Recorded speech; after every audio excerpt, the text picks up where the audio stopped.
My name is Travis Stanley, and this is my multimodal book review of Anthony Browne's The Boys.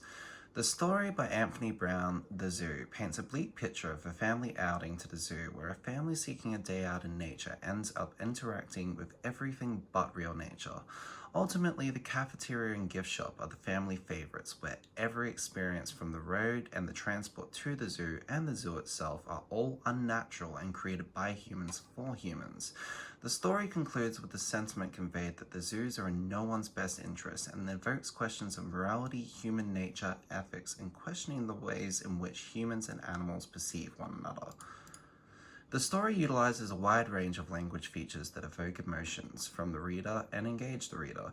The text consists of a variety of language forms and features that are used as conventions and symbolic patterns to allow the reader to shape meaning from the text. The text makes very effective use of symbolism as a literary device.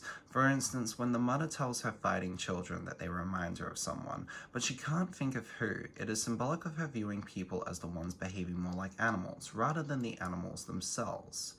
Onomatopoeia is also used to enhance meaning through the use of grr to convey a growling sound and allow the reader to place emphasis on the anger of this character.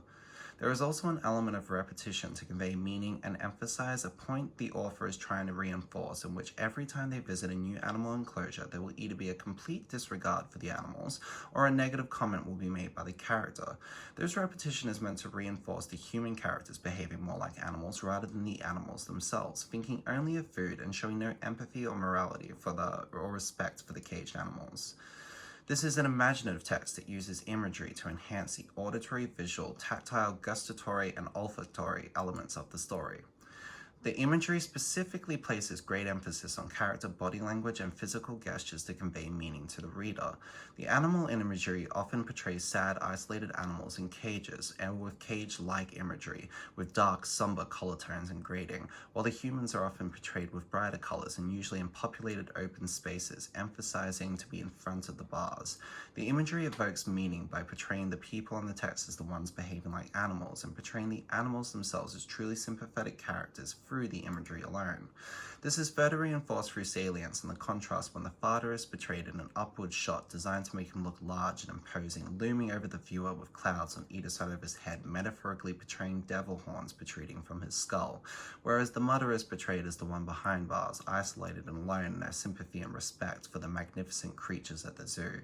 This imagery creates a stark contrast between the characters and between the people and the animals, forcing the reader to question morality, ethics, and what behavior makes one human, compared to what behavior makes one an animal, and if it isn't the humans more often than not that are the ones behaving like the animals.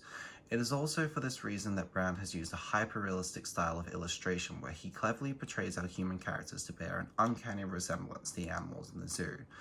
Ultimately, the themes in the book are best suited for an older audience rather than younger students, as the themes, which are mostly conveyed through powerful imagery, evoke questions of morality and ethics which are quite complex and powerful. Thank you for watching.